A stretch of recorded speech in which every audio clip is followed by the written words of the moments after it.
Hi hello అండి. ఈరోజు మన కిచెన్లో వచ్చేసి మేకపోతే తలకాయ కూర అండి. అది కూడా మన కడప స్టైల్లో మా అమ్మ చేతి రెసిపీ అనమాట. హోటల్ కంటే అదిరిపోతుంది.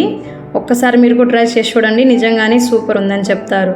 ఈ తలకాయ కూర మెదడు స్టెప్ బై స్టెప్ ఎలా చేసుకోవాలో నేనైతేనా వీడియో చేస్తున్నానండి. ఒకసారి మీరు కూడా చూసేసేయండి. చపాతీలే కానీ, సంగట్లే కానీ, అన్నంలే కానీ చాలా అంటే చాలా బాగుంటుంది. తింటుంటే ముక్కలన్నీ ఇలానే అయిపోతాయండి. సో ఇప్పుడు తయారీ విధానం చూసేద్దాము. ముందుగా ఇక్కడ నేను 1 కేజీ దాకా తలకాయ కూరని అయితే తీసుకొని నీట్గా శుభ్రం చేసి పెట్టుకున్నాను. ఇప్పుడు దీంట్లోకి నేను ఉప్పు పసుపు వేసేసుకొని మంచిగా కలిపేసుకొని స్టవ్ మీద పెట్టుకొని ఇలా ఉడికించుకుంటున్నాను అన్నమాట. తలకాయ కూరని వాటర్ ఇమిరిపోయేంత వరకు అయితే మనము ఉడికించుకోవాలండి.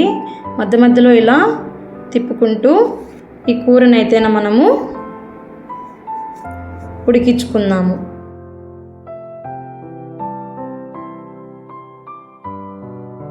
ఇలా కొద్దిసేపు తిప్పుకున్న తర్వాత ఒక 2-3 నిమిషాలు మూత పెట్టేసుకుందాము.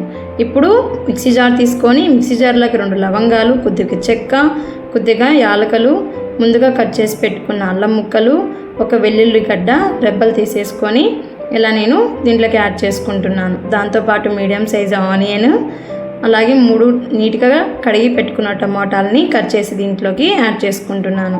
తలకాయ కూరకి ఎప్పుడైనా మెయిన్ వచ్చేసి కారం అండి. దీంట్లో నేను 2 టేబుల్ స్పూన్ దాకా కారం అయితే యాడ్ చేసుకుంటున్నాను. మీరు ఇంకా తినడికైతే ఇంకొక టేబుల్ స్పూన్ ఎక్స్ట్రా యాడ్ చేసుకోండి. దాంతోపాటు కొద్దిగా ధనియాల పొడి, 1/2 టేబుల్ స్పూన్ దాకా పసుపు, ఇవన్నీ వేసేసి నేను మెత్తగా అయితేనా పేస్ట్ అయితే పట్టేసుకుంటున్నాను. వీడియోలో చూపించినట్లు ఇలా పట్టేసుకోవాలి. తర్వాత ఇలా మూత తీసి చూస్తేనా మనకు వాటర్ అనేటివి కొద్దిగా ఉన్నప్పుడు దీంట్లోకి 3 పచ్చిమిర్చి, మీడియం సైజ్ ఆనియన్ కట్ చేసేసుకొని ఈ కర్రీలోకి యాడ్ చేసుకుంటున్నాను. ఇలా యాడ్ చేసిన ఆనియన్ పచ్చిమిర్చిని ఒకసారి అంతా తిప్పుకుంటున్నాను. ఇలా అంతా కలుపుకున్న తర్వాత ఒక 2 మినిట్స్ దాకా దీంట్లోనైతే మనము ఉడికినిద్దాము.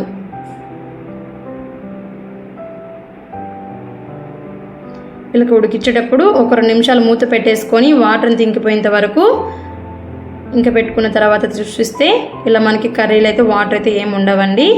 ఇప్పుడు మనం ఒకసారి కర్రీనంతా ఇలా తిప్పేసుకున్న తర్వాత దీంట్లోకి మనం ముందుగా గ్రైండ్ చేసి పెట్టుకున్న మసాలాను అయితే యాడ్ చేసుకుంటున్నాను. మసాలాతో పాటు ఒక 2.5 టేబుల్ స్పూన్ లేదా 3 టేబుల్ స్పూన్ దాకా ఆయిల్ అయితే యాడ్ చేసుకుంటున్నాను.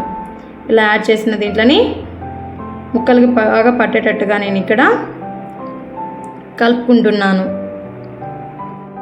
ఇలా మసాలా అంతా ముక్కలకి బాగా పట్టేటట్టుగా మనము ఒకటే డైరెక్షన్లో అయితేనా ఈ మసాలాను అయితే వేయించుకోవాలి.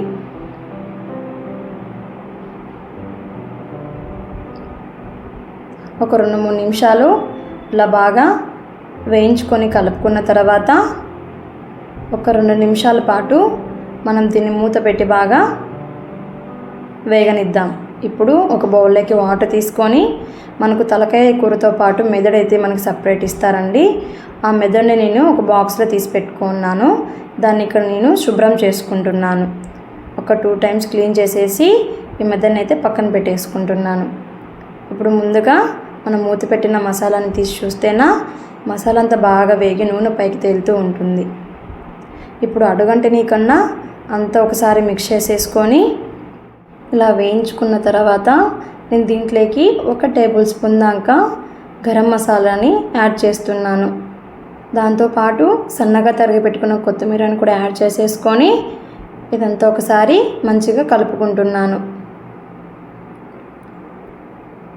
ఇలా అంతా ఒకసారి మిక్స్ చేసుకున్న తర్వాత దీంట్లోకి నేను వాటర్ అనేటివి యాడ్ చేసుకుంటున్నానండి. సో తలకాయ కూర మనకు తొందరగానే ఉడికిపోతుందన్నమాట. మీకు గ్రేవీని పట్టి కొంచెం థిక్గా కానీ తిన్నగా కావాలంటేనా వాటర్ కొంచెం అడ్జస్ట్ చేసుకోండి. సో మనకి ఇలా వాటర్ని యాడ్ చేసేసుకున్న తర్వాత మీకు కారం కానీ ఉప్పు కానీ తక్కువ అన్నట్టు అనిపిస్తేనే కొంచెం యాడ్ చేసుకోవచ్చు. ఇలా అంతా తిప్పేసుకున్న తర్వాత నేనైతే విజిల్ పెట్టేసుకుంటున్నాను.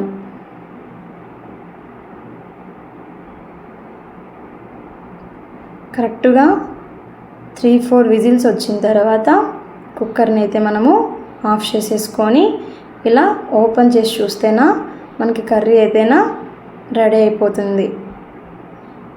మనకి ఇక్కడ వాటర్ కొద్దిగా ఎక్స్ట్రా ఎందుకు ఉన్నాయంటేనా ముందుగా మనము తీసి పెట్టుకున్న మెదడుని అయితేనే ఇప్పుడు మీడియం ఫ్లేమ్లో పెట్టి ఈ మెదడుని అయితే యాడ్ చేసేసుకొని కుక్కర్ విజిల్ పెట్టుకున్న మామూలుగా మూత పెట్టేసుకొని ఉడికించుకోవాలి. ఇప్పుడు మీరు చూస్తేనా మెదడు అనేది బాగా ఉడికిపోతుంది. మనము విజిల్తో పాటు పెడితే మెదడు అనేది కొంచెం మెత్తబడిపోతుంది కాబట్టి దీన్ని మీడియం టు లో ఫ్లేమ్లో ఉడికించుకుంటే మనకు సర్వ్ చేసుకొని తినేదానికి చాలా బాగుంటుంది. అంతేనండి, స్టవ్ ఆఫ్ చేసేసుకొని బౌల్లోకి కర్రీని అయితేనా మనము ట్రాన్స్ఫర్ చేసేసుకోవాలి. మీకు కానీ మన వీడియోస్ నచ్చినట్లయితేనా లైక్ చేసి షేర్ చేసి సబ్స్క్రైబ్ చేసుకోండి.